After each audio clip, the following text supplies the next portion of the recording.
Right, welcome to another episode of Warhammer 40,000. It is Apocalypse, and it's a debut Apocalypse here for the Necrons. So 5,000 points either side. So the Eldar will be fighting here, and they'll be taking on the Necrons. So two very powerful armies will lock horns here in this game. Interesting scenario we have lined up here. We're fighting out across this bombarded and ruined Imperial city, long since abandoned by the Imperial Guard, and it'll be a battlefield where Xenos forces will fight it out to the death. So industrial area here, abandoned ammunition crates and anti-aircraft guns just there. Then coming across, large Imperial ruin here. Then another one just there, very large ruin that's been abandoned and bombed out and destroyed. And then here you can see where fighting's taken place.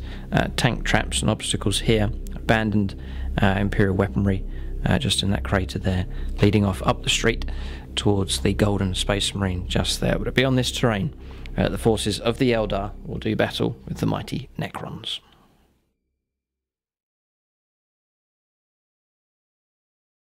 Right, so welcome to this 5,000 point Apocalypse game, Eldar versus Necrons.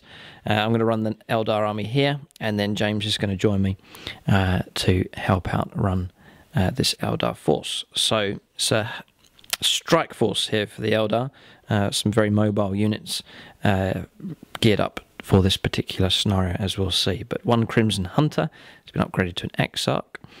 Then there is a Wraith Knight with Sun Cannon and Scatter Shield. He's also got a Scatter Laser as well. 3 Wraith Lords in this scenario, all of them with Ghost Glaives, Flamers, and a Bright Lance on each of them.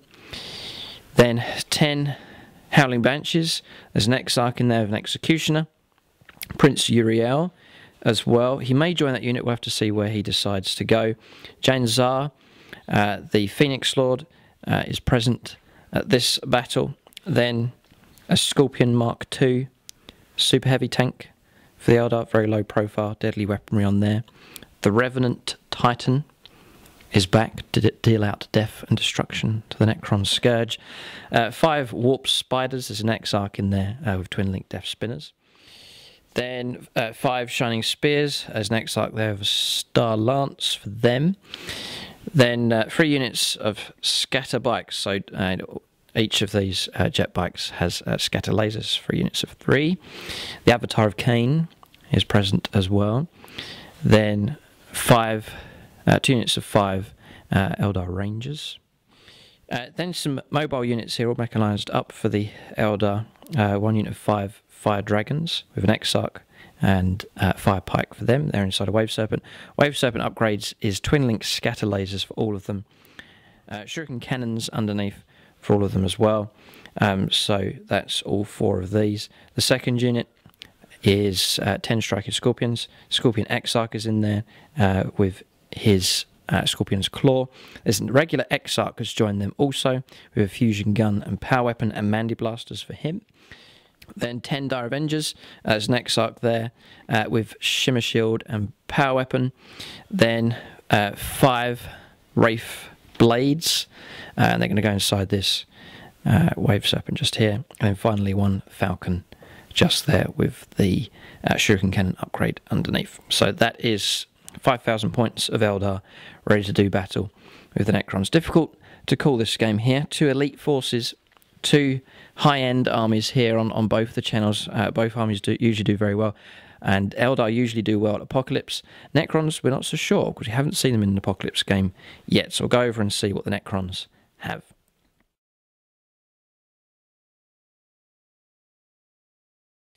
Right, so 5,000 points of Necrons. It is a vast Necron horde. It's the biggest amount of Necrons I've ever seen, thanks to Ben, who's been painting away. So it's Ben's army of Necrons freshly painted, and then mine combining together means we can now play Apocalypse games. So a Decurion detachment here. Matt Hood is going to join in and take over my Necrons here. I pleaded with him to play as Eldar, but he wouldn't. He's joined up with Ben. Right, so a Decurion detachment here with a Reclamation Legion. That's one of the formations. So 3 units of 10 Necron warriors, one of them inside a Ghost Ark. And then Tammin Ra leads this section of the army. War Scythe for him, Phylactery, so that's It Will Not Die. And then Phase Shifter 4+ Invuln save for him. And then Gauntlet of the Conflagrator, that's that Templar Weapon Strength 7 AP2. He is protected by his bodyguard of 5 Necron Lich Guard with Hyperphase Swords and Dispersion Shields. Then there's a unit of 10 Necron Immortals. Then 6 Tomb Blades, and they've been upgraded to take a 3+ armor save. Nebula Scopes, they ignore cover. And then Particle Beamers as their shooting weapon for them. That's the Strength 6 AP5 Blast weaponry. There's 2 Monoliths as well. They're in. Nice to see them in the Apocalypse game. 2 Night Scythes, just empty flyers there. Then 2 Canoptic Harvests with 1 Tomb Spider, a unit of 3 Necron Scarabs, and then a unit of 6 Necron Wraiths, no upgrades for them, and then that's repeated again in another formation, so plenty of Wraiths just here in this part of the Necron army. So this is half the Necrons roughly. We'll now take a look and see what Ben's got. He's going to go through his list next. Right, this is my Necron detachment. I have a unit of 10 Necron Warriors with a Cryptek, and he has Staff of Light, Chromaton, Mind Shackle Scarabs, Phase Shifter and Phylactery, Staff of Light. There's Canoptic Harvest with 9 bases of Scarabs, 3 Wraiths with Whip Coils, and the Spider, which has Twin Link Particle Beamer, Fabricator Array and Gloom Prison. Right, 1 Necron Monolith, 1 empty Night Scythe, my Necron Overlord Osiris. He has a Gauntlet of Fire. He has an Artifact of the Aeons, which is Void Reaper. He also has Mind Shackled Scarabs, Phase Shifter, Phylactery and Resurrection Orb. 5 Lich Guard.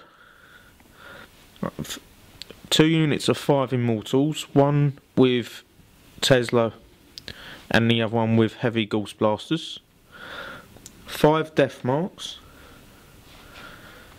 And 2 units of Warriors, both with dedicated transport of Ghost Arcs and the Tesseract Vault. So that's Ben's list there, freshly painted up. Literally finished painting this up this morning. Right, okay, but it's great to have a Necron Apocalypse-sized unit, even if it does contain the Flying Spaghetti Monster. So there it is, vast in number. That's 5,000 points of Necrons, but they nicely fill out the table. Really do outnumber the Eldar here. Eldar more elite with their unit choices. Necrons here flooding this area with Necron Warriors and Scarabs and Immortals. So, looking good, looking forward to this one. We'll go on to scenario and deployment next.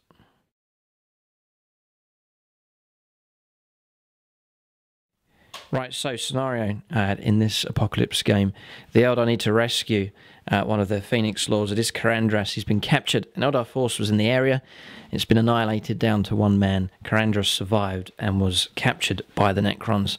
And upon hearing this devastating news, the Eldar rapidly put together a task force to close in and capture Karandras and try and keep him alive. So that's the primary objective in this game. Karandras will be held by the Necrons from the start of the game, and he'll be worth 3 victory points. Eldar will be deploying 12 inches in along here, and then the Necrons will be around the other side. I'll just show you around here for their deployment, 12 inches in for them as well. So the 2 armies will deploy in this game, and they'll be facing off against each other, and then we will roll up to see who seizes the initiative. There are other objectives. There are 2 Necron Overlords in this game, and they are worth victory points, dead or alive. If the Necrons keep them alive, that's Osiris and Tammin Ra. If they stay alive, they're worth 3 points each. Or if they're slain by the Eldar, which will be a delightful thing for the Eldar to accomplish, then they will achieve 3 points as well. So those 2 Necron Overlords, they'll need to get into the fight, but they'll also need to try and keep themselves alive and away from the Eldar as well. So that just livens the game up and just adds a nice variety of victory point possibilities in this scenario. But Eldar will be on the offensive for sure, and they'll need to strike fast and hard in order to achieve victory in this game. Right, so we're preparing here for deployment. It will be a roll-off. We're going to just do roll-offs for everything here. So it will be a roll-off for deployment to see who deploys first. Eldar probably want to deploy second just to see where the Necrons are, where the Necron Overlords deploy, and where, importantly, Karandras is put as well. And then we'll roll off to see who goes first as well. So it will come down. The dice roll is going to be important. So both armies will be hoping they get to go first, but we'll see. But before we go on to deployment here for both the armies, there's something else that needs to take place. We're not sure as to who will lead the Necron army, whether it will be Ben's Osiris Overlord or Tamin Ra, my hero for the Necrons. So we thought it would be right to resolve this now rather than later. The two Necron Overlords are going to fight it out. So we're going to play them off against each other. They are going to fight here. And when the last wound is gone on either one of these, then the loser will yield to the superior leadership of the other Necron Overlords. So Osiris or Tamin Ra, you can make your choice now as to who you want to root for. We're going to let them fight it out here in close combat.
Alright, so we're going to fight this out here. We're going to see who takes the initiative, who gets to charge in against the other. So I'll roll off first of all. Come on, Tamin Ra.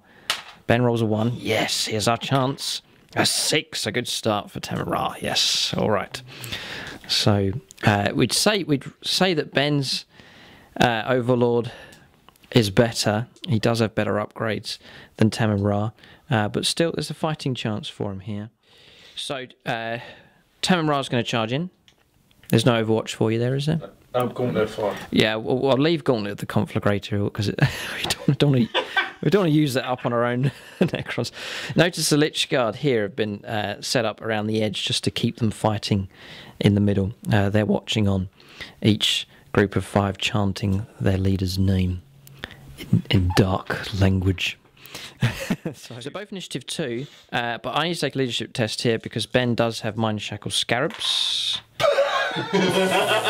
Glass, we failed. So we've failed that one. So Tamin Ra here, assailed here by Mind Shackle Scarabs, will fight at weapon skill 1.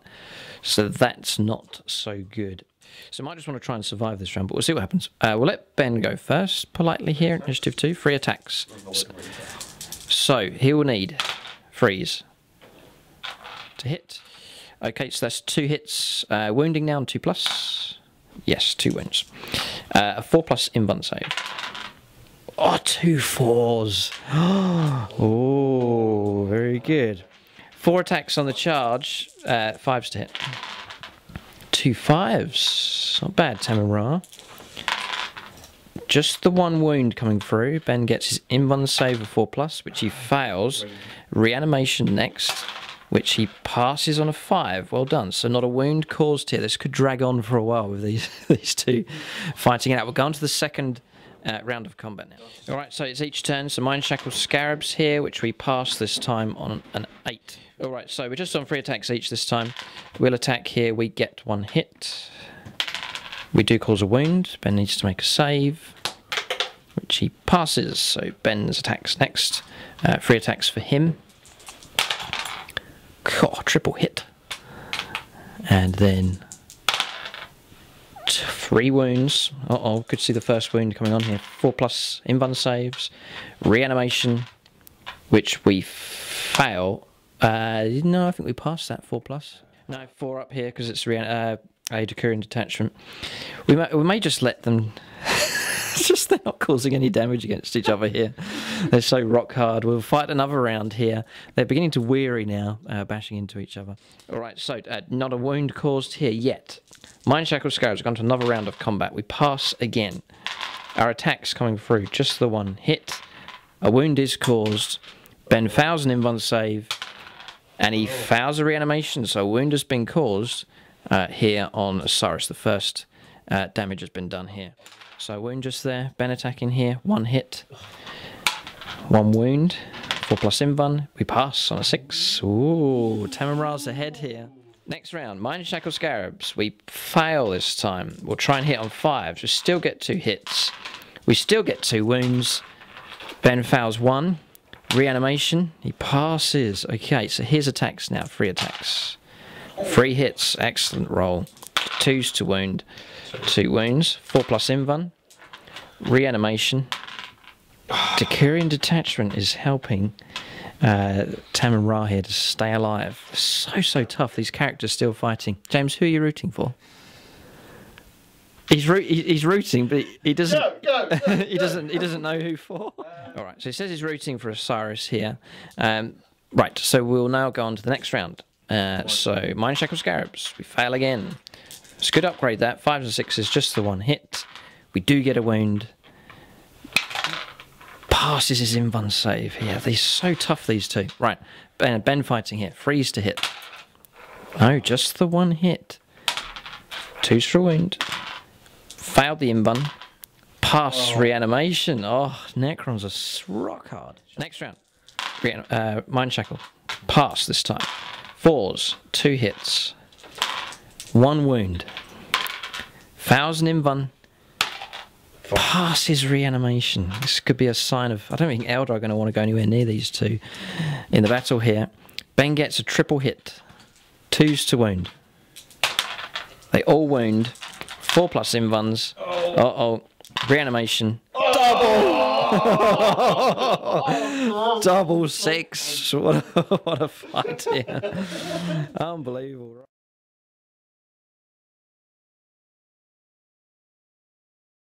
Right, so next round of combat. Mind Shackle Scarabs. We pass on a 10 exactly. 4s to hit. Just the 1. We do get the wound. Ben fails. Reanimation. He passes on a 6. Unbelievable. Some dice rolls here. Now Ben attacking, needing 4s. Gets 2 hits. And then he's got some glitch in there. 2s to wound. 1 wound coming through. Failed an invuln save. Past the reanimation on a 6. Unbelievable. Alright, so just cutting in here at round 76. We've just edited out 2 hours of rolling off here. No, only joking. We're going to carry on. Next round, Mind Shackle Scarabs. Failed miserably on a 14. 5s. Nothing. Alright, so Ben rolling up here. 4s. 3s to hit. Wow, triple hit. Triple wound. This could be trouble. For Tamara. Passes 2. Failed 1. It is a wound come through. A wound each now. Alright, so what we're going to do here, we've just had a brainwave. And that is, when a combat's lost, there should be a leadership test. If a leadership test is failed, then they submit to the leader. So Ben did lose the wound first. You're going to need to make a leadership test of 9 because you lost the combat by 1. If you fail this, Tamara is in charge. Okay, so here it is. This is a tense roll for Ben. He passes on a 6. Now Tamara needs to make a leadership test of 9. If he fails this, he will humble himself before the might of Osiris. 9. 9 exactly. Alright, so there will be leadership tests each time a wound is taken. That's only fair. So we'll press on here. Mind Shackle Scarabs then for Tamara. He passes this time. 4s to hit. A triple hit. 2 wounds. Failed 1 with his invuln. Failed reanimation. Another wound taken on Osiris here. So rock solid here with their toughness. But let Ben strike back. He needs to get a wound. He needs to take another leadership test. He does get 2 hits. He does get 2 wounds. It's doable. 4+ invuln. 4+ reanimation. 6. Well done. Right, this is it. Leadership 9, Ben. Otherwise, you'll humble yourself. 80 passes. We'll press on. Mind Shackle Scarabs. Pass. 4+ to hit. Got the 1. 1 wound. Failed. You need to pass this, otherwise Tamarra's in charge. Passes on a 6. Alright, fighting back here. A wound would be good this round. So 4s to hit. Got 2 hits. 2s to wound. 1 wound coming through. Failed the invuln save. This could be it. Failed the reanimation. That is a 2. So it is 2 wounds each. We need to do a leadership test. We fail this. Leadership 9. We pass. It will go down to the final wound here. Okay, so 2 wounds each. It's gone right to the wire here, which is excellent. Wounds will be reset when the game starts here. They're not dangerous wounds. They're just, just temporarily damaging each other. Okay, so Mind Shackle Scarabs. This could be it. We fail this time around. 5s and 6s to hit. We do get 1 hit. We do get a wound. Ben fails on a 1. Reanimation. Passes on a 6. Well done, Ben. He'll be on freeze to hit me this time. Triple hit. This could be it. Triple wound. Tamarra. Invuln save. Saves 2. 4+ or it's all over. Oh no! Next round. Okay, so Mind Shackle Scarabs. We pass this time. 4s for hits. 2s for a wound. 1 invuln save. Failed. Failed with the reanimation. We can't cancel each other out. I've got to survive this round, then Tamarra is in charge. 4s to hit. He does get 3 hits. Oh, double 1s. Oh, 2 1s. So there was 2 1s there and a 6. So we've got to do, all we have to do to be in charge is pass a 4+ invuln save. Which we fail. And then hold it. A reanimation protocols. Oh, you fail as well. They've cancelled each other out. It's just going to have to be, after all that, it's going to have to be a roll-off. So they've taken each other out. We thought that would never happen, but it has. So what do? We could let the Lich Guard fight it out between themselves. But I think to be fair, it's just going to have to come down to a roll-off, because they've equalled each other at every level, which is brilliant to see. But it means it's going to have to be a roll-off. So roll-off it is. Ben says, oh, Ben rolls. He rolls a 5. That's hard to beat. It is not beaten. Tamarra by the narrowest of margins. All it comes down to in the end was a single point on the dice. But Tamarra humbles himself before the might of Osiris. But how close was that? They were neck and neck throughout that challenge. But Tamarra then second in command, and now Osiris will take full command of this Necron force in the game. So go on to scenario and deployment now. We'll roll off to see who deploys first, and then we'll roll to see who goes first as well. Okay, so the roll-off's been made. Eldar have had to deploy first here. Ben won the roll-off and has elected that the Eldar should deploy first. So it makes things difficult for the Eldar. They've had to deploy on a wide front, not knowing where the main objectives are going to be placed. So not sure where Karandras is going to be. Ben's just starting his deployment now on the other end of the table with the Necrons. So just really having to anticipate the Necrons really, and trying to spread out so that we can move to any sector of the table as quick as possible. Scorpion Mark II anchoring the extreme right hand corner here for the Eldar with his nice long range weaponry there. Wraith Knight hugging the right hand flank as well, getting ready to move around pretty quick. Then here there's a bulk here of the Eldar task force. Striking Scorpions inside here. They've been joined by the Striking Scorpion Exarch, and Prince Uriel is inside this transport. And then here, inside this Wave Serpent, is the Fire Dragons. Inside this transport is the Wraith Blades. Avatar of Cain just here. A Wraith Lord here. And then behind each of the transports is a unit of Scatterbikes as well. Jan Zar is with the Howling Banshees. She's just behind the ruins there. They're getting ready to move out on foot. So this force ready to move out, either to swing to the right or to the left or to go dead ahead, should be able to move out pretty quick. Then there's a gap in this open ground, and the rest of the Eldar over here. One Wraith Lord just there. Dire Avengers inside this Wave Serpent. The Revenant Titan is in this position just here, looking out across the table. Nice commanding position there. Falcon next to him there. Then also the Shining Spears, and then anchoring the left-hand side is one Overlord as well. So Eldar spread widely across the table here, and looking out to see where the Necrons are going to deploy. We'll take a look at Ben's deployment next. Right, so deployment for the Necrons. Ben placing some of his units. This is the extreme right-hand flank. So Ghost Ark here, 10 warriors inside. Necron Wraiths, 3 of them. Scarabs, large unit. Tomb Spider just there. 5 Immortals just there. Then there's a gap, same as the Eldar have on their side. No sign of Karandras here or the Overlords yet. Then come along here, Tomb Blades, 6 of them. Necron Warriors here, and then Necron Warriors inside this Ghost Ark here.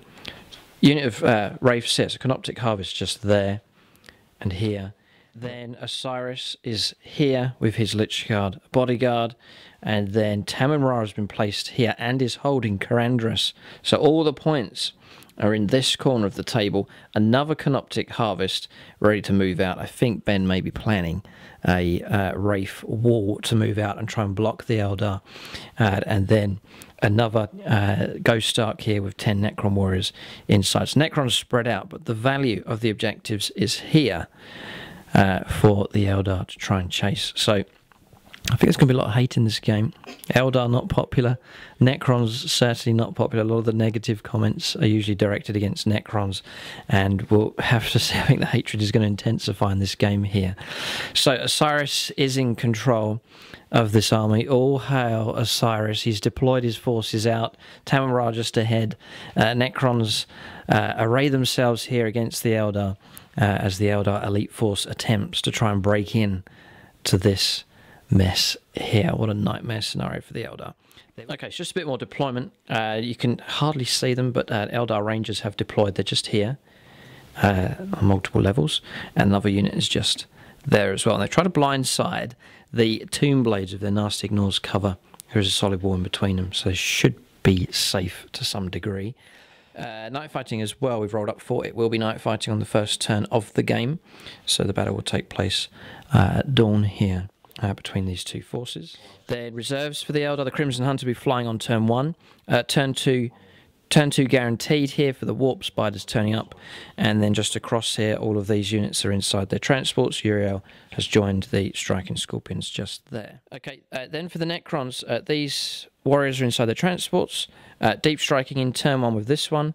The Monolith. Turn 2 onwards for them. The Flyers are all coming on turn 1 as well, so some heavy amount of support here for the Necrons. Deep striking as well, turn 1 here with the Death Marks. They're inside their transport, and then Necron Immortals turn 2 onwards. Turn 2 onwards with these warriors, and then deep striking turn 1 with 2 Elf Monoliths as well. So Necrons filling up the battlefield with their units, but all of this to arrive as well to add further woe to the Eldar's plan. Not looking good here for the Eldar, I have to say. Pretty intimidating here with the sheer size of this Necron forces. What's that? The Death Marks have nominated the Eldar for death. The Eldar Avatar has been nominated for death by the Death Marks. Special, okay. So keep a lookout for that ambush coming up as well. So that is all the deployment done. The forces are ready. We're getting ready to go on to the first turn of the game. Alright, so the forces are ready. Deployment's done. This is an important role here. I don't think it will spell doom to too much of a degree for either side. I think Necrons can weather the storm if they don't go first. Eldar perhaps more vulnerable, but Eldar pretty well protected. But we'll roll up here. Prince Uriel gets a 1. Oh no. And Tamon Ra gets a 2. Oh, that was close. That was close in the end, but it's not good enough. Necrons will choose to go. Overlord is quicker. Necrons will choose to go first, of course. All right, so Cyrus here will go first with his army as they prepare to try and stop this Eldar attack. Turn 1 coming up. It is the Necrons who will begin this battle.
Alright, so we're on turn 1 here. Necrons preparing to move out. It will be their deep strikers that will arrive first of all. Nice areas of open ground in the centre of the table. And then there's a gap here. Both armies not really got units in this open area here. So we'll let Ben and Matt place their models now for that and begin their initial moves. Just thinking of Eldar's strategy here, this is where the emphasis is at the moment, but with there is a trick here that Necrons have, and that is these monoliths. When they've arrived, Ben will be able to transport units around the table. So that's where the Necrons are at the moment, Tamara and Osiris, but they may not be there. They may be transported around the table by these monoliths as well, so that's another angle to this game the Eldar are going to have to deal with as well. But at the moment, the Eldar are going to have to weather the storm, survive as much as they can, and then react to the Necrons after the Necron first turn is done. But it's going to be difficult here. It's a tough task. We'll see if the Eldar are up to the challenge. We'll let the Necrons move here on turn 1. Right, so on to movement here. It's all kicking off here with the Necrons. They're taking the fight to the Eldar here. It's Tesseract Vault, huge presence here on the table. Nicely balancing out both the armies here with the Eldar with their Titan and now Ben able to control this huge thing here. It has landed nice and close to the Eldar battle line. So Eldar being oppressed here by Necrons right from the start. Death marks, Ben wanted to land them just through there, but they've scattered 11 inches and landed just there. Wraiths on the move, advancing forwards. Spider moving up behind. Ghost Stark moving across. Other Wraith unit moving up as well. So taking the fight to the Eldar. I think Ben's trying to create a shield here to prevent the Eldar task force from bursting through to the Overlords and Karandras. Then round here, Monolith has landed, scattering back 6 inches, landing just there. Night Scythe flying on from reserve as well. Then looks like Matt's just moving the Tomb Blades out 12 inches with them. We'll go around the other side and see how the rest of the Necron forces have moved in that sector. Then come around here, Ben's still moving his units on that flank. Night Scythe has arrived on from reserve as well. We've sent all flyers are arriving turn 1, all deep strikers arriving automatically on turn 1, and then regular units will be turned 2 automatically for them. Alright, so rest of the movement here, just discussing victory points. There's 3 points available for capturing Karandras for the Eldar, or the Necrons will get 3 points if they hold him, and just treating him like a mobile relic. Then killing the Overlords, 3 points available for Osiris, 3 points available there for Tam and Ra, and then we'll play Slay the Warlord, so the Necrons will get a point if they kill the Eldar commander, who's Prince Uriel on this occasion. Then rest of the movement here, just continuing on here with the Necrons, so Monoliths deep striked in and landed just there. Wraiths swinging around on the right-hand flank, Scarabs behind, and then a Tomb Spider just there. Necron Immortals on the move, along with the Ghost Stark as well. So it's a general advance here from the Necrons. Aggressive play from them. Ghost Stark moving forwards here. Necron Warriors just in front. So there is a unit as well inside here. Yes, so Necron Warriors on standby to back up the rest of the Necron army as it advances. Canoptic Harvest, as we've seen the Wraiths move up. The rest of their units, they're moving up as well. Osiris here, being protected by a shield of Lichguard and Immortals in front, and then Tamara taking up position behind the building here, dragging Karandras along with him as well. So that's it. I mean, such a sense of oppression here in this game. You can imagine the Eldar in a state of depression here as they see this Necron machine moving towards them, and how on earth are they going to break through into this Necron force? But we'll see. The Eldar will hurl themselves into the fight and will do their utmost to try and rescue their beloved Karandras. So movement is done. Necrons have finished their move. We'll go on to shooting phase. There's no psychic phase for either armies here. There's no cycles on either side. So we're getting ready to go on to the shooting phase next. Okay, so getting ready to go on to shooting phase. Just Ben rolling up here for Powers of the Catan. What's his name inside? What is he? Heinz. Heinz? Is that... Okay, we'll take that as so Necron shooting phase. Just to mention here about this Catan inside this, I've never come up against this thing before. We've been waiting for the day when one of these would appear on the channel, but Ben rolls up here to see what power he has, and he has times arrow, which means he gets a range 48 strength D assault 2 precision shot weapon just there. So I think Ben is happy to have that for this apocalyptic-sized unit. So we'll go on to shooting phase. We'll maybe see what this thing can do. We'll see a display from this thing here as it lands in the heart of the Eldar deployment zone. Shooting phase next to the Necrons on turn 1. So we're on to shooting here. I think Ben's going to fire this weapon first. Yep. So he's going to fire 2 shots. He's going to go for the Scorpion. So he's going to let him roll up to hit first of all. We do have Titan hollow fields on this thing to try and protect us. We haven't moved. It'll only be a 5+. Yes, 5. 2 hits, yes. Okay, right, so before we go any further, Ben needs to roll. He's got his hits, but he needs to roll to see if he does hit us or if he hits a hologram. So roll those 2 dice, and we'll see if you hit the hologram. So rolling up there, Ben needs a 3+ to hit the actual target, not a hollow field. He's got a 5 and a 6, so he does hit the Scorpion with 2 shots coming through. We'll consult now on the chart here for D weapons. This could be... We're not good. We weren't going to jink. We did declare we weren't going to jink, so we'll let Ben roll up on the chart. I think 6 is bad, isn't it? Oh no. Oh no, 6 and a 5. This could be the end of the Scorpion Mark II before it even got its engines going. Alright, so the 6 that he got there, it was a devastating hit. It ignores cover, so it's 6 hull points plus D6, which is 1, so that's 7. Right, then the next one was a 5. We do get a cover save against that of a 6+. It's a 4, so we failed. So Ben gets D3 hull points here. We're on 7, 8, 9, 10. That's enough. We're on 9 hull points. 10 scored. The Scorpion, that's a tragic, tragic shame. The Scorpion Mark II tank has been killed here by the D weapon from the Tesseract Vault. So nasty stuff. Will be a explosion here for an apocalyptic unit, so we'll get that all worked out. But the Scorpion's gone, goes up in a massive explosion here. Devastating stuff for the Necrons already on turn 1. Alright, so rest of the Necron shooting here, we've seen that devastating result with the loss of the Scorpion tank. Ben's happy though, saying mission accomplished. That's what he wanted to take out, and he's done it. Wraith movement here, 2 inches move forwards with these, 3 inches move forwards with them. Then Ghost Dark firepower coming through, causing 2 wounds here. Failing armor saves and feel no pain, caused 2 wounds on here. Death marks fired at the Wraith Knight as well. And then this as well fired across, a total of 5 out of 6 wounds caused on the Wraith Knight. So it's virtually dead with 1 wound remaining. So real trouble here for the Eldar in this sector of the table. I think Ben trying to sweep the Eldar away here to ultimately keep them away from the objectives. That's the plan. Seems to be going quite well. Electing not to jink with anything here. Shots coming through from the particle whip from here. Snap firing with the other weapons, getting direct hits in amongst the Eldar. Another direct hit coming in through here as well. Necron warriors firing through from the distance over there.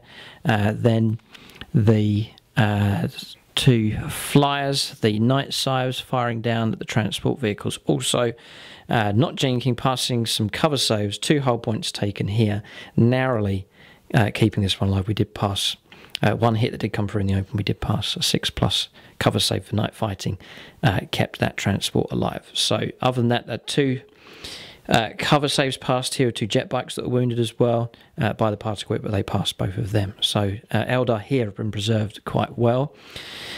Then coming across here, turbo boosting, few inches more moved with the Tomb Blades. And then here, James taking a hull point here on this Wave Serpent. That was coming through from the Flyer. James electing not to jink. Not a scratch on the Revenant Titan. That will give the Eldar hope in these dark days.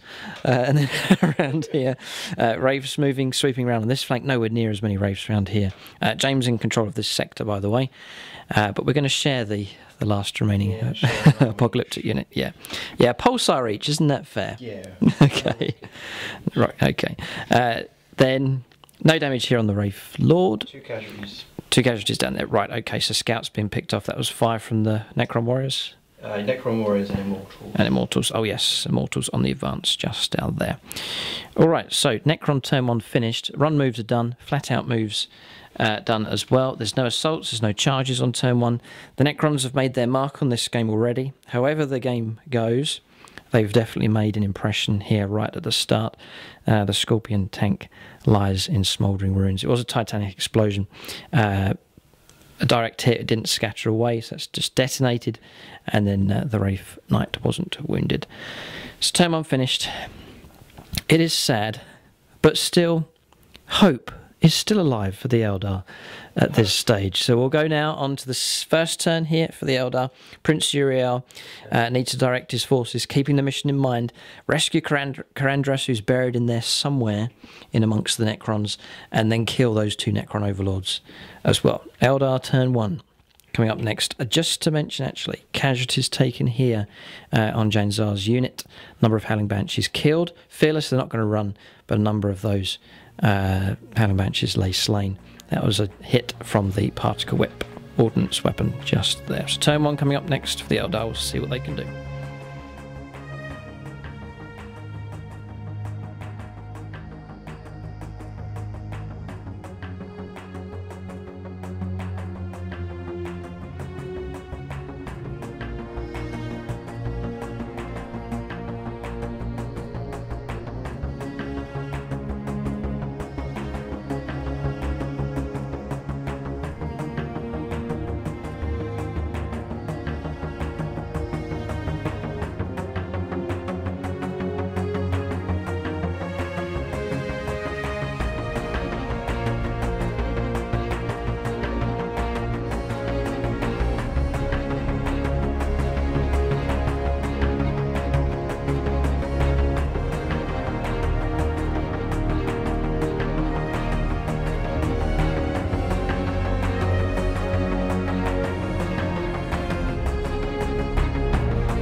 Right, so movement for the Eldar here on turn 1, reacting to the Necrons as best as they can.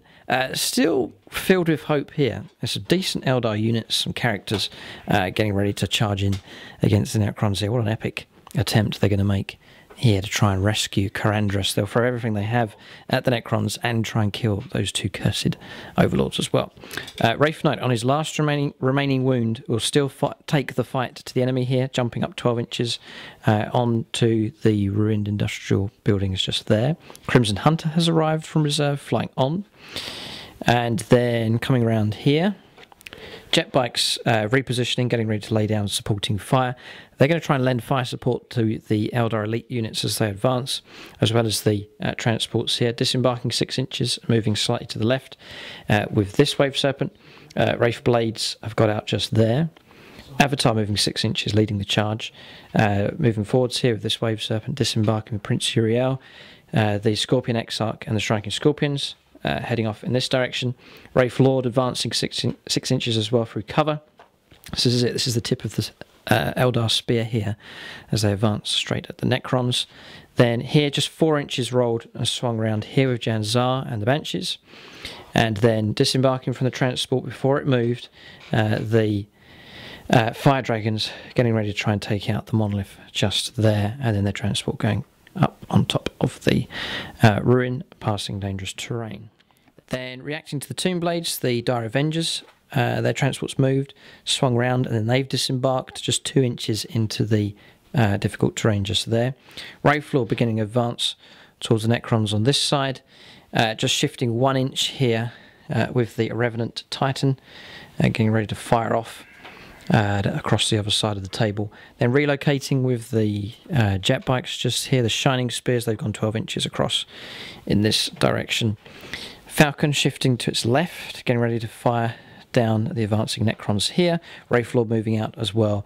And then we did want to land all the way around the other side, just coming around to show you where the Warp Spiders were going to try and do a sneaky attack just here.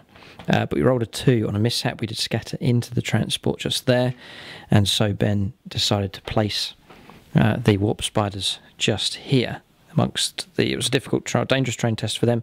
One of them failed and was killed as they materialised there amongst the ruins. So, movement done. We're going to go on to shooting phase now. We'll kick that off, of course, with the Revenant Titan as it seeks revenge across here against the Necrons who took out the Scorpion Mark II tank. So shooting phase coming up next for the Eldar on turn 1. Okay, so declaring firing. Both pulsars will fire at this. We cannot let this thing survive, so we'll try, we'll see what happens. So placing the marker just there, it's balancing on that edge. Didn't want to go in the centre, just going to go there because we are a bit close to some of our units underneath. So the first shot coming through, it is heavy too, so we'll get 2 attempts. So the first one scatters wildly. It could hit death marks here. We'll just check to see where the shot lands. It's scattered 6 inches in total. All right, so we've checked here. 6 inches across is right in between here. It almost hit the Wraith Knight, almost hit the Tesseract Vault, but it has missed. Just shows how wildly you need to scatter in order to miss this phase. But anyway, that's the first one's missed. Next one, that one should hit. That's 7 less 4 is 3 inches across. That should be okay. Alright, so it's 3 inches across, that still nicely clips the Tesseract Vault. Just missing the death marks down here, so they've not been affected. So that's 1 hit so far. The next one, that one's going to scatter. It may still hit. That's 8 inches less 4 is 4 inches across. Alright, so that one's scattered. It will catch 2 of those, and it's still touching the Tesseract Vault. And the last one here, that one, 7 will... Well, no, we'll check that one. We'll check that one as well. That's 7 less 4 is 3 inches straight ahead. Right, so the other one scattered back is still going to clip that one and just narrowly missing some of the scarabs down there. So 3 out of 4 hits here, and then a couple of these death marks hit as well. Okay, so first thing we can do is roll a result on these. If we get 6, they're gone. Ooh, a bit of sweet revenge here. We'll just check. That's fine. So it's, yeah, so it's not the unit, it's the number of models that are under the blast. So 3 of those death marks have been killed by that D weapon hit just there. It was a good result. Okay, so that's that done, resolved. There may well be leadership. We'll see if they survive. There'll be more shooting perhaps against them as the phase continues. So there's nothing else been touched. Now all we've got left to do is the 3 direct hits against this, which I'll roll results for to see what damage potentially comes through. Right, so I'm going to roll 3 dice.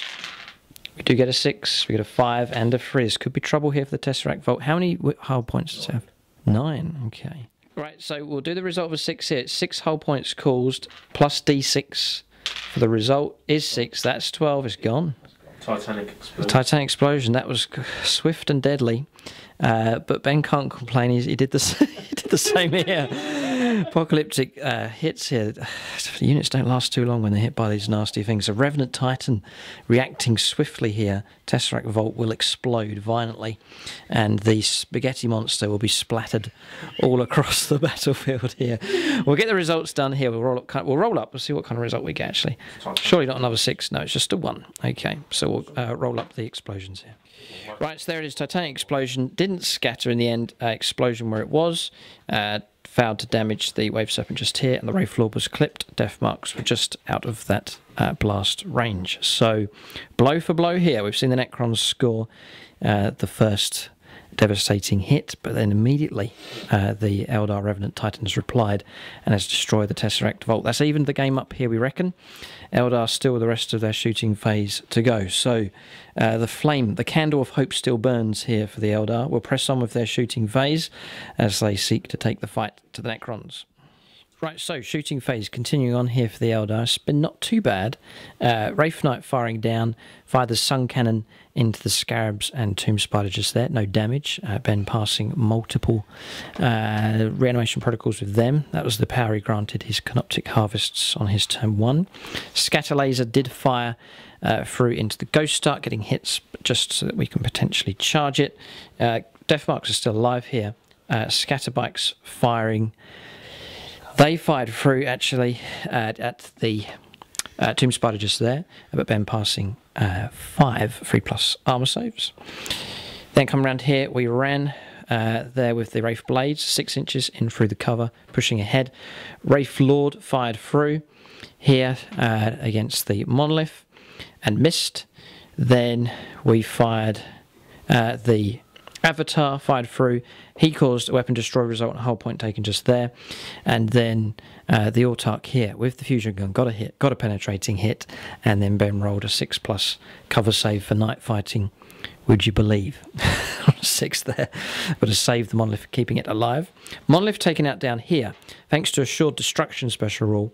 The penetrating hit that did get through, we rolled high enough, rolled a 7, did detonate the Monolith just there. So mission accomplished there for the Fire Dragons.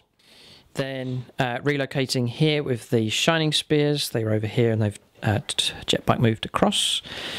8 inches moved with the special rule for running there with the Banshees and Janzar. So they've made it into there. And then Scorpions we've seen move to there. That was a battle focus move they did as well, just to move a bit closer. And then firing through here, jet bikes firing through, multiple units firing through, and then the Wave Serpents as well. This Wave Serpent causing casualties on the Necron Warriors, 3 of them killed. They busted him around on 11 and have fallen back 8 inches just there. Then this Wave Serpent here firing through, deactivating the Serpent Shell. It's probably going to die on 1 whole point left. It has taken out and destroyed the unit of Scarabs that was just there. The other units fired at the Spider here. Ben passing loads of 3+ saves with that one. But 2 Wraiths here, failing their 3+ invuln, and then also failing reanimation protocols. 2 of them have been killed. Then coming across here, battle focus move here from the Dire Avengers, firing through, no damage at all against the Tomb Blades, tough unit to try and take out. And then the snipers firing at the Wraiths. Yeah, they Failed to do any damage. Damage did come through. Falcon firing through. Wraith Lord firing through. Did take out one of them in the end. The Warp Spiders battle focus move, and we've since done their jetpack move as well. They've moved up behind here. They wouldn't have been able to get into range effectively there of the Wraiths. Just here, actually, this one did fire the Bright Lance at the Monolith, got a hit, penetrating hit, but a 6+ cover save passed there as well. So Necron's definitely thankful for night fighting on turn 1. Wave Serpent fired across here. It shot that thing. Them. Okay, so that's shooting done for the Eldar. Not too bad, and the best display coming from the Revenant Titan, expecting decent shots from him, and he has helped out the Eldar all the way over here in this sector. So we can see an Eldar advance here, heroic charge led by a number of Eldar heroes pushing forwards, supporting units, trying to clear the way for them as they try and charge into the heart of this Necron nightmare.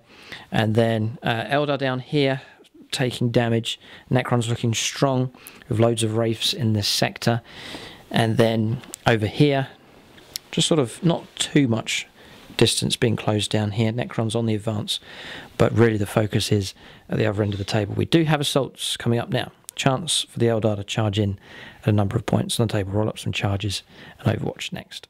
Right, so charges. Disappointment here for the Eldar. Tried to charge the Wraith Knight in against the Ghost Stark. Just the last mission for him before he dies. Rolled a 4 in total, so have not made it into contact there against the Ghost Stark, which is a shame. So he's now stranded there on his own, almost dead, with wraiths swirling all around him underneath. A nice place to be. And then round here, just checking the rules, Altuck does come with Haywire grenades as standard, so he has charged in with the Scorpions there against the Monolith, and so has the Avatar of Cain as well. The Wraithlord failed to reach, so we'll get these two combats resolved here as we try and damage this Monolith just in the middle. Alright, so melee resolved here. The Avatar, excellent job from here. The rules for him are fantastic, very, very good unit. He has Rage, and then 6 attacks on the charge. With the Wailing Doom, it's +2 strength as well, so strength for 9 armor bane. He made short work of the Monolith. And the results there, rolling up 2 2s and a 1, so no explodes result there. The last of the whole point's gone from the Monolith. So pretty good results here from the Eldar. They have caused pretty good damage here against the Necrons. You can see a number of Necron units taken out. This big one here, Monolith gone, and down here as well, and a number of Necron units damaged as well. But the game is nowhere near decided yet. Wraiths swarm amongst the ruins. Necron overlords on the prowl. We will go on to the second turn for the Necrons next. As the game stands at the moment, I know we're just starting off here at the early stages, but Necron's comfortably winning, holding all 3 of the objectives. So, or the 2 commanders still alive, and then the objective of Karandras being held as well. But Karandras cries out, and in the distance he can hear his Eldar brethren fighting away. He has hope that he'll be reached and saved. We'll have to see what happens. Necrons are about to reply as we go on to their second turn next.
Right, so on Necron movement here. So, situation then. Eldar driving a wedge through in this direction. So far, it's gone quite well. It's been spearheaded here by the Avatar, Prince Uriel, the Scorpion Exarch, and Janzar also. Being supported by other units. Fire support from units behind as well with the Eldar jet bikes. So that's the Eldar strength, is this drive headed off in this direction. The path's been cleared to some extent. You can see the Necron units there that they're after. But on the Necron side of things, Ben could try and cut the Eldar advance off if he moves cleverly here with those 2 units of Wraiths. Very, very tough units. And units that can bog down the Eldar very, very easily indeed. So it's the road ahead is this direction here for the Eldar, but it's by no means a clear road for sure with the threat of those Necron Wraiths.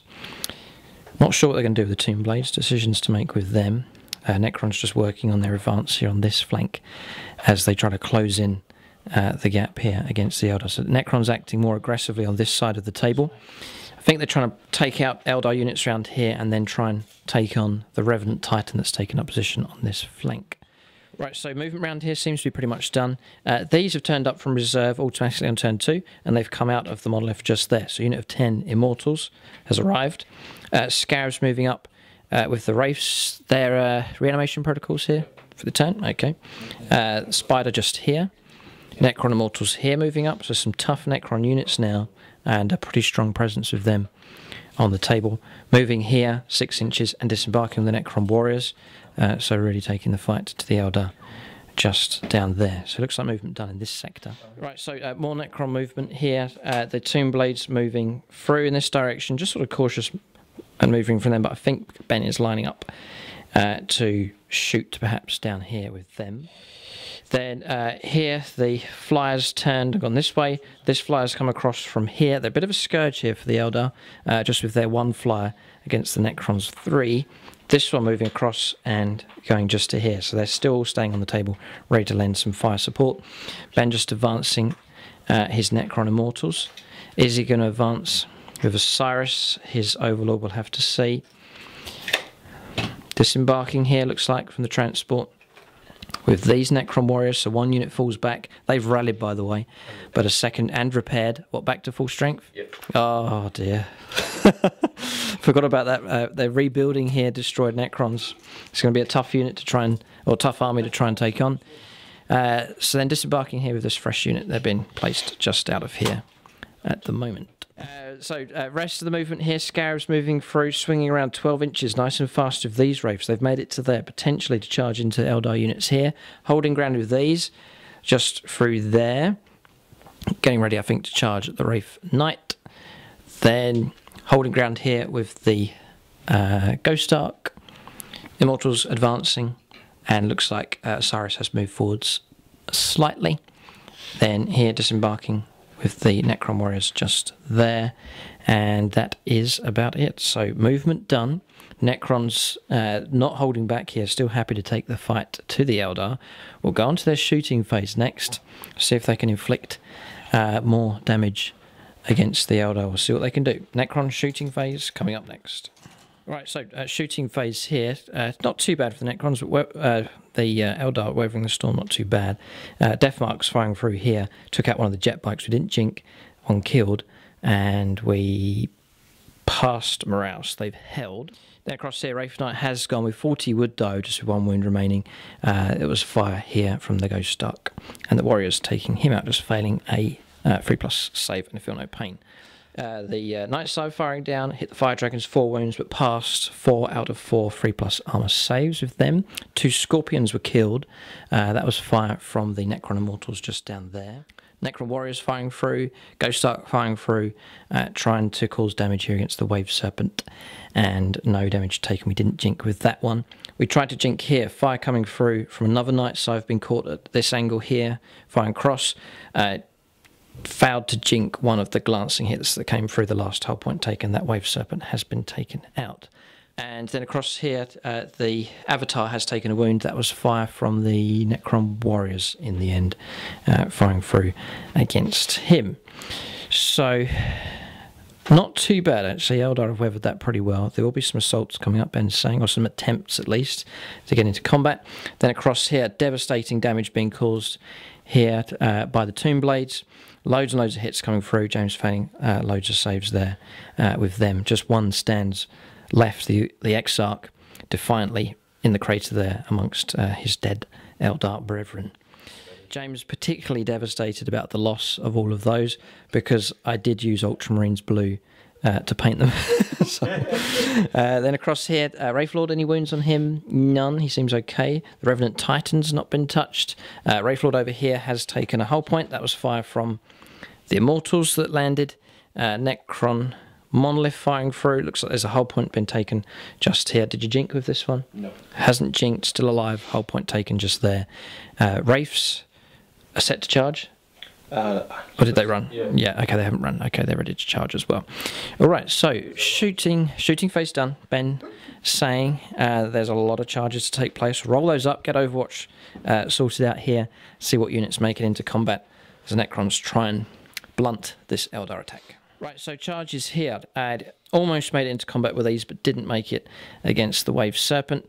Then across here, rolling 11 inches is needed. Beasts, they move so quick. 11 inches needed. 11 inches been rolled on a re-roll on fleet there with the Wraiths. 4 of them have come crashing in against the Scorpions just in amongst here. Fight across this old Imperial Eagle. Can you get more epic than this? Prince Uriel's in the fight and the Autarch there for the striking Scorpions as well. So an epic fight will take place there. A very important one. Ben very happy to have the Wraiths charging in to tie down that important unit for the Eldar. That's a pivotal moment there with those Wraiths swinging around. They were going to go after the Wraith Knight. It died. They swung their attention around and have gone after the Scorpions and the Prince. That is it. Any charges around here? Yes, we do. Wraiths have made it in against the Falcon, and then also the Scarabs are swarming all over the Wraithlord and will begin nibbling away. So we'll get these combats resolved here on Necron turn 2. Right, so we're going to resolve this combat here. We're going to roll this one on camera. It is an epic one. Very, very important. So we'll let the Mandi Blasters go first here for the Eldar. So the Autarch has them, and then so do 8 others. So 9 Mandi Blaster attacks here. They'll be on 4s to wound regardless of Ben's toughness. So not bad here. We're going to ask Ben to make 6 saves immediately. This is initiative step 10. He'll need freeze to save. And then he has granted himself 4+ reanimation this turn.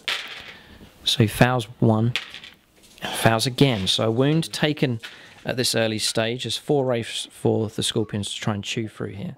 Prince Uriel next, 4 attacks, freeze to hit. And then he will need 2s to wound. 2s to wound here, just the 1s. So Ben needs a 3+ save. She should pass, he does. So Prince Uriel fails to do any damage just there. Regular Autarch here. Freeze to hit, 6s to wound, nothing. Then the striking Scorpion Exarch will be on 3 attacks for him. He's not in a challenge, he's not going to get his extra attacks. He'll be on freeze to hit, 4s to wound, 1 wound. Ask Ben to make that one, which he passes as well. This is good, tough here from the Necron Wraiths. Then regular striking Scorpions, needing 4s to hit with them actually, which is a shame. And then those are 2 wounds there. 2 6s is 2 wounds, which Ben passes. Both Wraiths are tough. Okay, so we'll let Ben do his attacks. Yeah, so he'll be on 16 attacks on the charge. Could be trouble here for the Scorpions. They need to survive. They will be fearless. The Avatar's nearby. That's granting fearless, which is good news as far as morale's concerned, but it's not good having those Scorpions locked down there by those Wraiths. We might try and rescue that unit with other units, we'll have to see. Karandras, it doesn't bode well. Karandras is not happy that his rescue unit now has been locked in combat with Wraiths.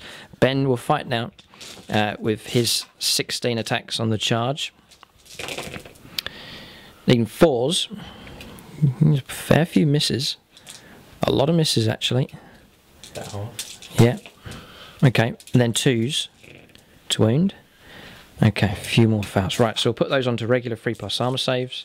3+, we pass all of them except one. So one Scorpion killed. So a drawn melee, actually. A wound caused on the Wraiths and one Scorpion gone. But yeah, fearless on both sides. That melee could last a long time. But we'll continue on with the rest of the melees here as the Necrons and Eldar battle it out. Okay, and then just around here, the combats have been resolved. Falcon has been destroyed by the Wraiths, and then would you believe it, the Wraith Lord has been killed as well. So Necrons dominating this sector of the table, very, very strong indeed. They are doing very well around here. Eldar units been taken out pretty effectively as the Necron numbers grow, and they achieve one victory after another in these fights. Just to mention down there, he did kill 2 Scarab bases there with his sword, but then he was overcome just with the sheer amount of damage coming through, James failing his 3+ armor saves. So, turn finished here. Eldar fighting well. Necrons, I don't think the damage coming with the Necrons is as high, but their durability is incredible. They're very, very hard to take out. And crucially here, and the tip of the spear has been caught out here by Necron Wraiths. That's going to make things difficult. There's less Eldar units now to push on into the heart of this Necron force. It does compromise their mission to try and rescue Karandras to some degree, but by no means has the mission been entirely compromised. The Eldar can surely push on with the attacks. So we will go on to their second turn. The Eldar, turn 2 coming up next, a chance for them to push ahead with their assault and to cause more damage to this Necron army. Eldar are going to need to be wise with their target selection, especially with the Revenant Titan. A chance for him to put a dent into this Necron army. We wonder what target he'll go for next with his devastating pulsar weapons.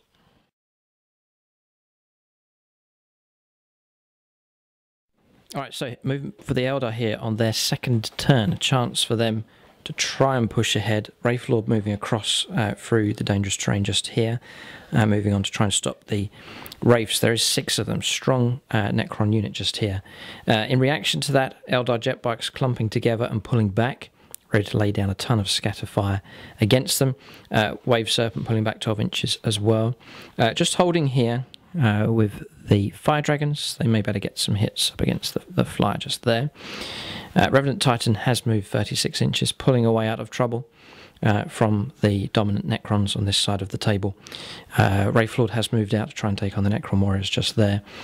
Pulling back here with the Warp Spiders, getting ready to then to fire, battle focus, jetpack move away from the advancing Wraiths.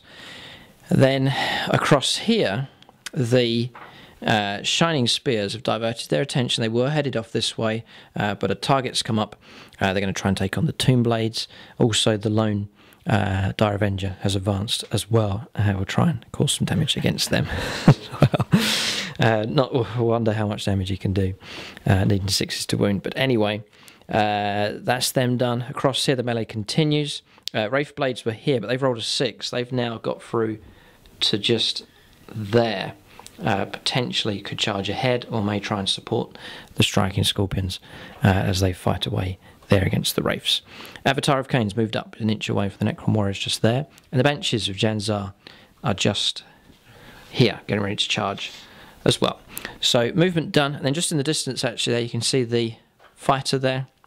The Crimson Hunter for the Eldar has moved and turned ready to fire support in this direction for the Eldar. So shooting phase coming up next for the Eldar. We'll see what damage they can do. They need to press on here and cause damage against the Necrons. Key targets then will be these Wraiths, and then trying to soften up the Necron units here as they push on towards the 2 Necron Overlords and their bodyguards. So shooting phase next for the Eldar on turn 2. Alright, so shooting phase done. Tons of scatter laser fire here. Supporting fire coming in from the Wave Serpent as well. And then the Wraith Lord actually firing his Bright Lance through. Took out the last of the Death Marks. And then here, 2 Wraiths brought down in total. We thought we'd do more, but Ben passing loads of 3+ saves. And reanimations of 4+ as well, thanks to his Canoptic Harvest formation. Then coming around here, we fired up needing snapshots. Ben did jink, but we failed to get any hits with the flyer just there. Pistol fire and the Triskel being thrown by Janzar has caused no damage there against the Necron warriors. And then the Avatar of Cain firing through. Did get a hit there against the Ghost Stark, but Ben successfully jinked with that. Laser Lance shooting coming through, no damage there. Matt passing a reanimation save with them. Then down here, James, did you fire your Yes, those fired? Okay. Took one out. Right, so one of those were taken out by snipers. Yeah, two Yes. snipers. Okay. And then down here, the transport was destroyed and one Necron warrior killed. That was fire in the distance there from the Crimson Hunter Exarch, striking the rear armour. Ben failing 2 chink saves with them.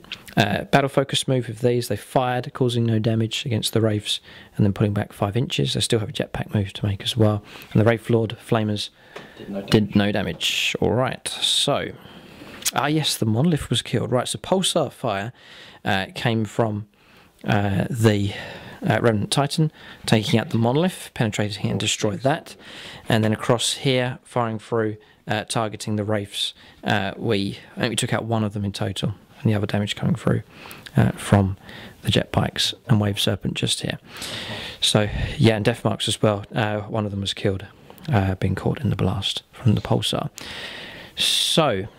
shooting phase finished. Assaults. There's a continuing melee here, and then there are potentially other assaults to take place as well. Wraith Blades here can charge. Jane Zar looks set to charge in, screaming her head off against the Necron warriors. And then across here, Jet Bikes looking set to charge in. James seeking a bit of revenge with his Dire Avenger Exarch as well. Wraithlord looks set to charge as well. So both sides are not holding back in taking the fight to the enemy here in close combat. We'll go on to assaults next for the Eldar on their turn 2.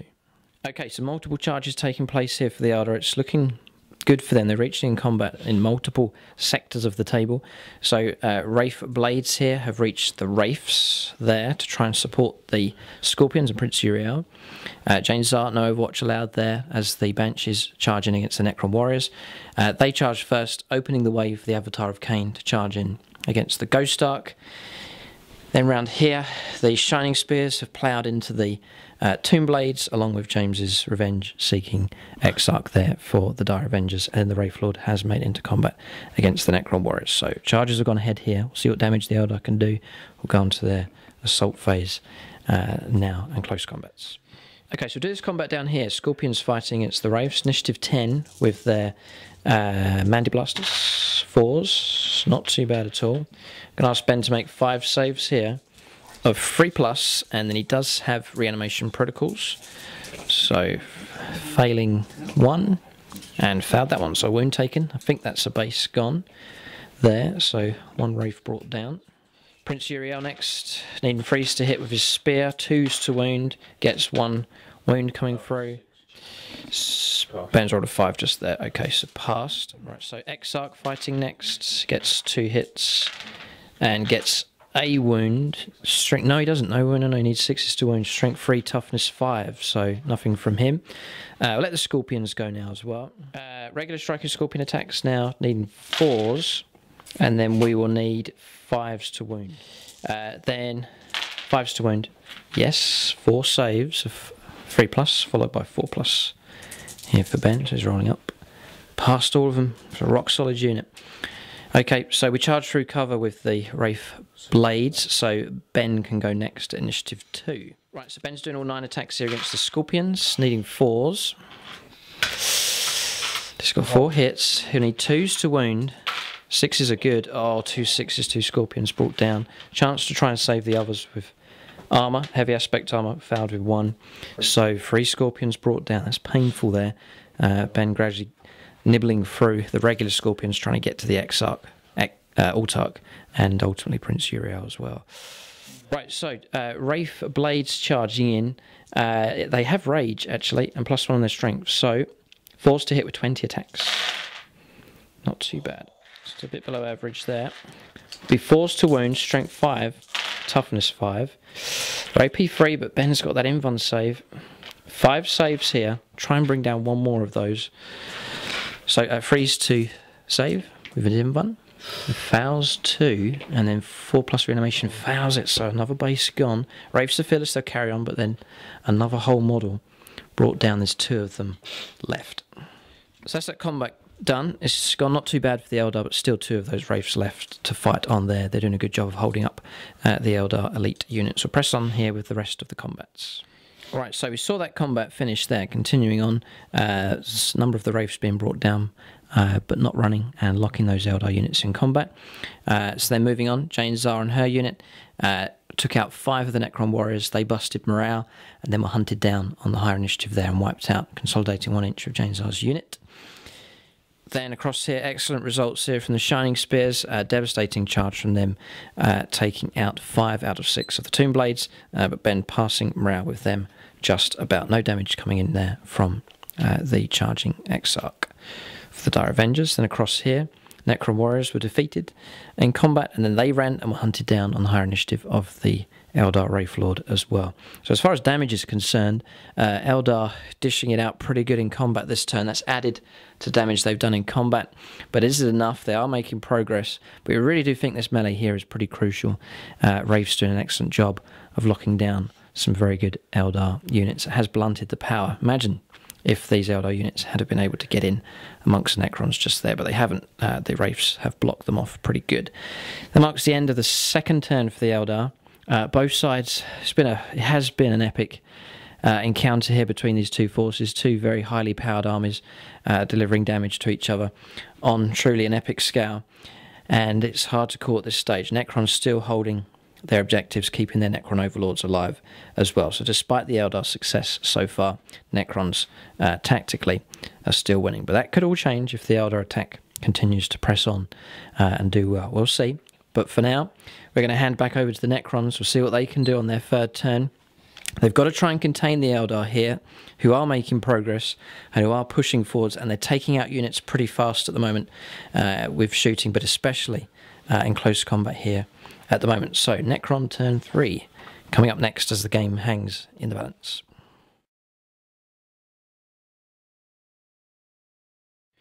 Alright, so Necron's on the move here. I may just go round and get a Necron view here of their movement. They look so strong here, but a number of casualties being taken. The Ghost Start being killed, Necron warriors being wiped out, and that's reduced their strength down, but they'll press on with their advance. Matt just advancing here with the Immortals. Coming along here, Necron Tomb Blades have been dealt with pretty well by the Shining Spears, and then Ben mounting defense here. He's bringing on the last of his reserves. A couple of units of Necron warriors have turned up here, droves of them to lend some support. That's the targets there. Jane Zar and her unit there. Avatar of Cain, he needs to be taken out as well. I think it's been a good Eldar assault. It has been pretty good. Does it have enough steam to push through onto these Necron heavier units? We'll have to see. It'd be a joy to take out one of these Necron Overlords, but we'll see if the Eldar can do it. Has been a good encounter. We've enjoyed this one. We wondered, it's cheese for cheese really, matching each other with nastiness. There's been some vicious rounds of shooting, some vicious combats taking place on both sides, so both armies matching up very well on this apocalypse-sized game. It just means you're able to bring out some units don't usually use. Some of the Eldar Phoenix Lord's been brought out. Avatar of Cain doesn't usually appear in games. We're getting to use him now in this apocalypse battle, and he has actually done really well as he continues on with his rampage in the centre of the Necron army. Alright, so movement here for the Necrons. Ghost Stark to here, blocking off line of sight. I think I know what Ben's up to here. He's pulling away. You can see Karandras tucked right in this corner. It's probably the safest place on the board to be hiding away from the dangerous Revenant Titan. So Tamara guarding him just here in this corner and then pulling away there with that unit. Necron warriors flooding on in support of Osiris here as he looks like he's holding his ground. I think Ben and Matt are planning just to blast the Avatar away with about 100 shots here. Then Immortals taking up position just there. Scarabs and the Wraiths, they're actually just down there getting ready to charge into combat. So this is turning into a huge fight down here potentially as Ben looks set to charge in more and more fearless units to slow the Eldar down. So sly but clever tactics here from the Necrons, trying to hold the Eldar elite units up as much as they can. So continuing to advance on here with the Immortals, these 2 units, pushing up 6 here, granting reanimation protocols to the Scarabs, who've since moved off in this direction. Wraiths are out of range for that reanimation protocols rule, and they've moved up 12, running along the top here. Not a nice place to be for the Eldar Rangers at the moment. They're just tucked in there, look set to be overwhelmed by the charging Scarabs. And then one fly's gone off the table, the one that jinked, the one that was here. This one's turned and headed in this direction. The other ones continue to move on down here and to lend some fire support to the Necrons. So we'll go on to the shooting phase next for the Necrons on their 3rd turn. Right, so Necron shooting phase, not too bad. Firing down here, 2 wounds caused against the Wraith Lord, failing a number of saves. Fire coming down from the Night Scythe, the other Night Scythe firing down, causing 1 or 2 wounds. James, was it here? Yes, that was 1 wound was caused by them, and 1 wound. Oh right, okay. Immortals firing through caused a wound, and the other the Night Scythe there causing a wound as well. So both the remaining Wraith Lords there, just on 1 wound remaining each. Then coming around here, some pretty good shooting. Ben's Necron Warriors, about 100 shots being fired from these. Each unit pretty much causing a wound. We're just with failing our armor saves here. 4 wounds out of 5 caused now on the Avatar. He staggers, taking multiple hits, and staggers here wounded towards the Necrons. He at least gets a glimpse of Osiris here, but I think that's about all that's going to happen. Maybe Osiris might even try and charge him in combat to finish him off. But what a way to go for the Avatar, a 1-man charge here against a whole legion of Necron warriors. Damage being taken with Fearless here, not going to run, but Howling Banshee is being stripped away here by firepower from supporting Ghost Ark just over there. Also these fired across in support as well. That is it. So, shooting phase finished, onto assaults. We'll see what the Necrons do as they potentially charge in. Ben, I think, has a sneaky plan. We'll roll up some charges now on Necron turn 3. Alright, so assaults taking place here. Wraiths piling in here on the Eldar right-hand flank. Scarabs and Canoptic Spider as well, all charging in here against the Eldar Wraith Blade. So we have an epic melee taking place now between all these units. All the Wraiths now involved in this combat here. Scarabs, Spider, and the Eldar fighting as best as they can, but they may well be overwhelmed here by all this mechanical hatred charging in against them. Ben did try to charge in against the Avatar there with the Lich Guard and Osiris, the Overlord, but has failed to reach in combat. Melee continues down here against the lone Tombblade, and then across here the Wraiths failed to charge, okay, but Scarabs down here have made it into combat just there against the Rangers. So we'll get these combats resolved now. Necron turn 3. Alright, so combats resolved here. This one's been sorted out. A couple of Scorpions brought down, and then 4 out of 5 of the Wraiths. That was the Wraith Blades, that is. Ben's Necron Wraiths getting multiple 6s there with rending hits coming through. So trouble there for the Eldar. Still within 12 inches of the Avatar is just the other side of the burning monolith. So Fearless granted, but you can see Wraiths closing in there, shredding up what's left of the Scorpions and the Wraith Blades just there. So it's a fight for survival there for Prince Uriel, but he'll fight on.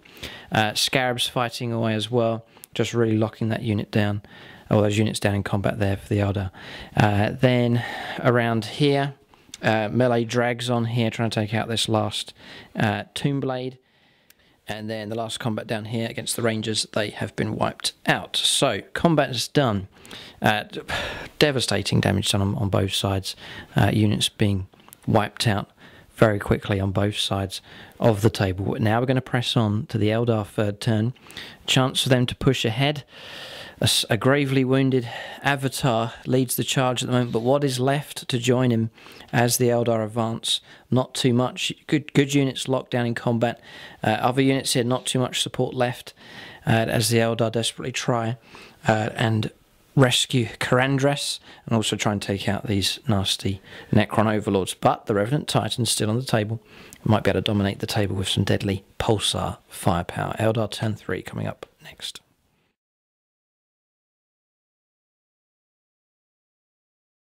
Right, so moving for the Eldar here on their third turn. Wraithlord moving around just 4 inches. Not sure if we'll be able to make it into combat against the Tomb Spider. The 2-man jet bike unit shifted to here to lend some fire support. Picked up the fire dragons that were here and have gone 12 over this wave serpent. Then across here, the Eldar jet bikes have moved 12 through to there. These ones passing dangerous terrain and have landed on top of the ruin just there. Wave serpent holding position here. Melee ongoing down there. 3 inches move of the Avatar of Cain, moving in to try and take on one of the Necron warrior units. Changes are trying to get a cover there. The highest we rolled was 2 inches, so not too far moved, with the Banshees just down there. Then shifting across here with the Revenant Titan, does have an angle to shoot ahead against Osiris over there in the distance. Melee continues down here with the Shining Spears, and then the Wraithlord getting ready to use his Flamers, potentially against the Scarabs. Warp Spiders are in range 12 to shoot at the Wraiths, who are skipping along the top of the roof there. And that is about it. So casualties heavy on both sides, and less units to move and shoot with. We're going to go on to shooting phase next for the Eldar on their third turn. Alright, so shooting phase here. Eldar just laying in as much firepower as they can. They failed to take out the Canoptic Spider just here. Firing down with the Flyer, 2 wounds dealt out. Missed there with the Wraithlord, Scatterbikes, and the Wave Serpent Transport here all fired through, but Ben passing lots of 3+ armor saves and reanimations on him as well. Scatterbikes firing through, causing some damage. 1 Necron warrior killed there. You can see Osiris's bodyguard's been decimated, 4 of them being killed. Necron warriors at the back being damaged as well. That was firepower coming through from the pulsars. Didn't get enough of those. Didn't get enough accurate hits coming through. A lot of the shots scattering quite wildly there from the pulsars, and then not rolling 6s there, taking whole models off. But still some damage coming through, and Ben passing morale just there. I think that unit at the back of Necron warriors does need to test for morale. They've lost 25%. Yeah, so they'll need to test. There'll be leadership 10. And they pass on a 10, just about. They almost ran. 1 Necron warrior killed here from the Wailing Doom from the Avatar. And then that is shooting there. Then across here, the jet bikes firing down. Took out one of the Necron warriors at the back, trying to soften that unit up. Also fire from the Wave Serpent as well, causing no damage against the Necron warriors at the back just there. Fired the missiles here from the Revenant Titan at the Flyer. Ben didn't jink, we didn't get any hits. Battle focus move done here, shot at the Wraiths, no damage, and then fell back here with the Warp Spiders.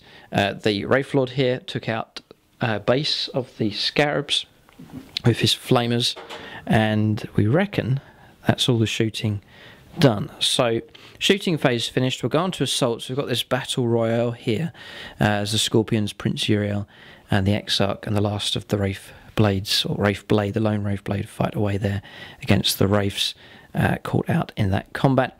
Avatar, who really has advanced the furthest out of all the Eldar, it is the Avatar of Cain.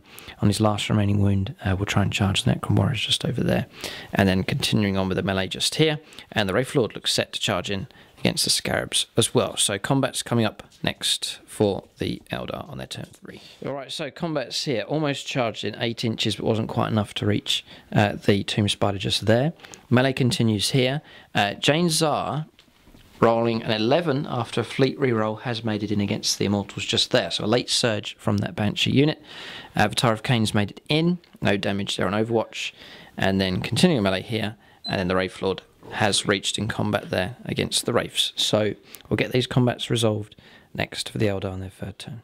Right, so combat resolved down here. The last of the Scorpion bodyguard stripped away. Then Scarabs eating up the Striking Scorpion Exarch, so he's gone. So it's just the Striking Scorpion Exarch for the Scorpions alive. So it was the Altarch that was killed, absorbing the hits there from the Scarabs. Prince Uriel's still alive on his normal wounds, but that's all that's left. The Lone Wraith from the first unit that was contacted has been killed, and a wound put on the Scarabs just there, but Eldar losing that combat now. Just the lone Exarch there for the Scorpions, and then Prince Uriel is all that's left of those units. Ben did also kill the last of the Wraith Blades, so not gone too well for the Eldar. there in that combat. Avatar of Cain slammed into the Necron warriors, broke them in combat, and then hunted them down on initiative 10. He took those out pretty good, so he's claimed another victim there with his deadly attacks. Then combats down here. We took out one immortal. Ben lost the combat, and then he passed them around, no problem. So that melee will continue on just there. Frustrating here for the... it's been very, very hard to take out this last Tomb Blade. Fighting away as best as we can, but our strength drops right down to strength 3, and then Ben being toughness 5 with the Tomb Blades. It's been hard to kill off that last one. It's a shame. Good unit that as a shock unit, but getting locked in combat is their downside, and that's what's happened here in this melee. And then across here, Overlord taken out. James rolling a 1 for a save on his last remaining wound. The Scarabs, as big as they are, have taken out the Overlord just there. So that's combat's resolved. It's not gone too well for the Eldar here. Necrons seem to be dominating. Well, they are dominating this side of the table. There's no Eldar left at all. Just a couple of scouts on the roof. Then across here, I think the Eldar attack may well have run out of steam. But we'll press on. We'll let the Necrons go on to their next turn now. So Necron turn 4. But look at the devastation across the table here on both sides. Maybe Eldar still with their strongest units still alive. The Revenant Titan continues to dominate the table. But again, tactically here, the Necrons are in good shape. And the Eldar spear tip now. All that's left really is Janzar and the wounded Avatar leading the attack. The rest of the units bogged down or indeed destroyed by the Necrons. We'll go on to their 4th turn next.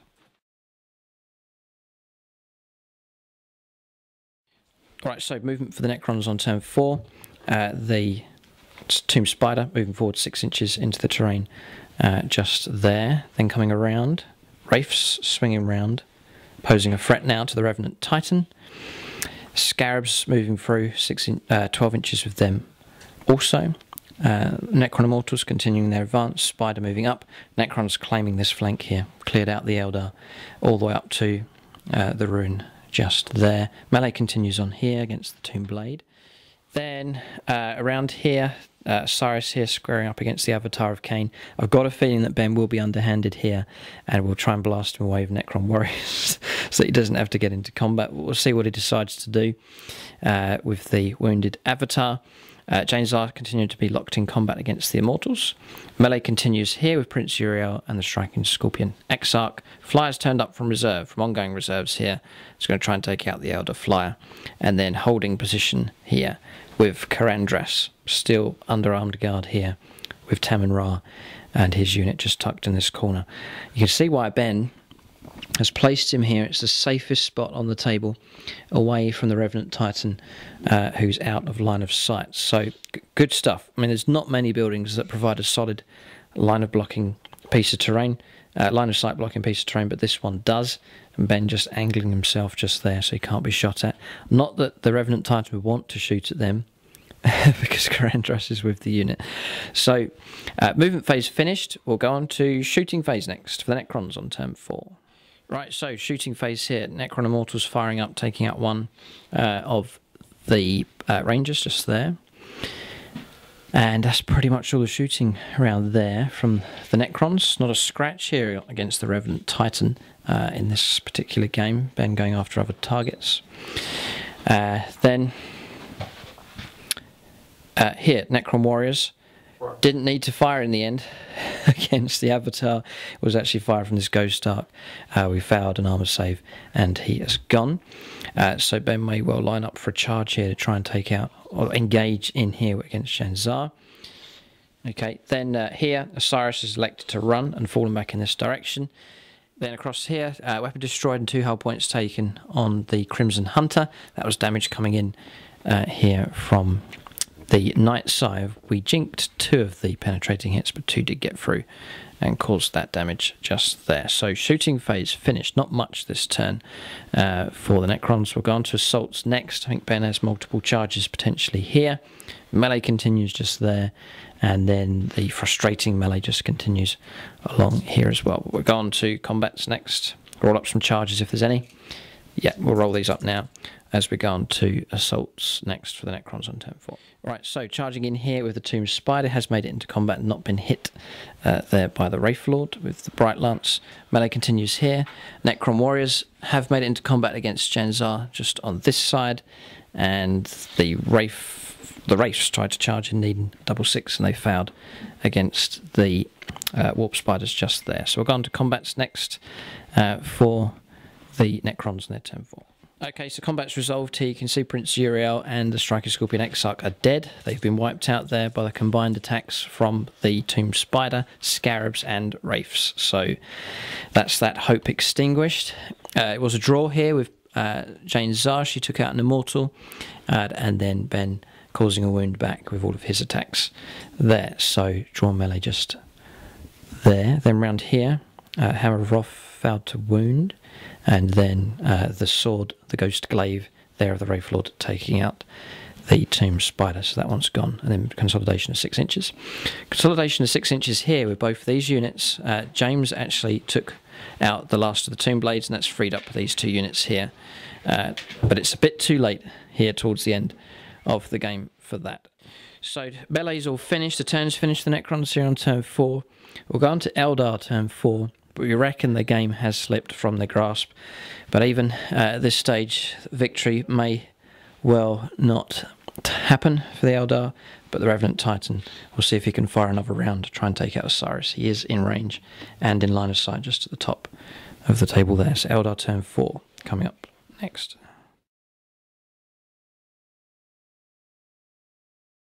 Okay, so potentially the last turn here for the Eldar, just shifting the Revenant Titan across, just keeping away from the Wraith threat that's on this flank, but still keeping line of sight to Osiris. He's just there in the distance. Wraithlord moving through 4 inches to take on the Wraiths here. Then here with the Wave Serpent just lining up to give some supporting fire against the Wraiths, along with the jet bikes here as well. These ones holding position. Pivoting with this one, ready to lay down firepower against the Scarabs just there. Yeah, moving 12 inches round just there with the Shining Spears. They've done pretty well in this game. And then here, just keep them within 12 inches, getting ready to fire, battle focus, and then jump away from the advancing Wraiths. So, movement done for the Eldar. We'll go on to their shooting phase next. Right, so shooting phase done. Pulsar's firing down, getting a couple of hits coming through, but not rolling the dreaded 6s. And Tamim Osiris has survived, along with the Lich Guard bodyguard, just passing invuln saves there, and reanimations helping that commander out. So not a scratch on that unit this time from the Revenant Titan. It's not often that happens. Then the Scatterbikes firing through here against the Wraiths, in total just causing 1 wound. Just that 3+ save and reanimation helping out again. Very, very tough unit indeed. Both Wave Serpents here, this one and this one, deactivating Serpent Shields, and the Scatter Laser fire coming through wiped out the Scarabs that were just down there. And that is about it. No, actually, out of reanimation protocols range here, so a weaker Wraith unit has been picked off here quite well by the Warp Spiders, causing 3 wounds in total. There's just 1 of them left. So shooting phase done. The last gasp here, perhaps from the Eldar on turn 4. We'll go on to combats next for them. Right, so charges taking place here. Wraithlord has made it into combat against the Wraiths. The last chance to do some damage just there. Jane Zar continues to fight on just behind the Burning Monolith. We have made it into combat. We did lose 1 of our number with the Shining Spears, and that is about it. All right, so we're going to combats, get these combats resolved just here. Right, so combats resolved here. The Wraithlord did get a wound caused against the Wraiths there with his Hammer of Wrath at initiative 10, and Ben failing a reanimation and invuln save there.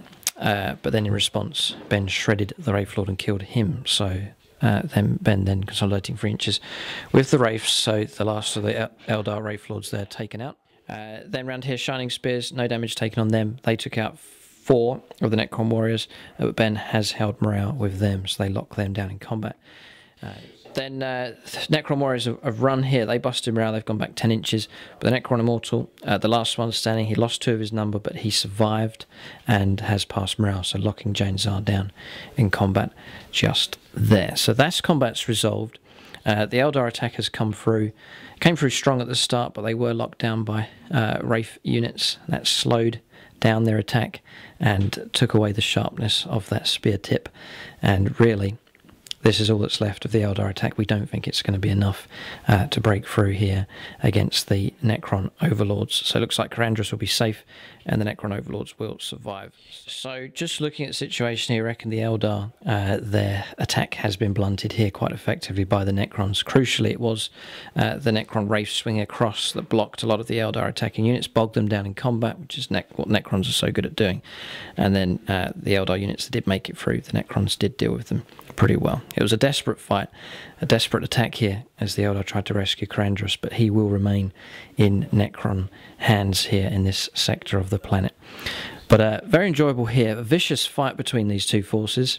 Eldar definitely gave a brilliant account of themselves, but Necron's so tough and so hard to take out with shooting and in combat. They've endured the storm that came their way from the Eldar. We get an exact score now with victory points. So quite straightforward for victory points here. We'll let Ben have a point for killing a super heavy over there, so a point scored there. 1 point for killing the Warlord, Prince Uriel's, 2 points. And then 3 points for holding Karandras successfully, 3 points for Tamil Ra staying alive, and then just about staying alive here with Osiris. He has survived as well. So that is 11 points. Eldar do get a point. They took out the Tesseract Vault, which is just here. So 11 points to 1 is the final score. So 11-1 the final score. It's a strong victory here for the Necrons, tactically speaking, blow for blow really as far as the fighting is concerned. But looking here, Necrons look strong. Eldar units assaulting, there's just not enough now to see them through to victory. And over here, Necrons dominate this sector of the table entirely. So good job to the Necrons, well done to Ben, and to Matt Hood as well. They've commanded the Necrons well, and they have secured themselves a victory. It was a combined effort here with the Overlords, Osiris and Tamaran together. They have defeated the Eldar in this apocalyptic encounter. Right, let's keep a lookout for a future encounter between these two armies. Eldar certainly hate the Necrons. They may well seek revenge. I think next time if I'm Eldar, I'll have a different player to help me out. James wasn't too good. No, he liked the Eldar, but now his mood gradually descended as the Eldar started losing units. But well done, James was helpful enough. But maybe next time we'll get victory. We'll have to see. But great game. Enjoyed it very much indeed. It is a good matchup in Apocalypse. Eldar versus Necrons is a good fun Apocalypse game to play. But Necrons have victory here. They have triumphed over the Eldar. They've halted their attack. They've defended themselves well. And victory has been achieved. Great game. Thanks for watching. And tune in next time.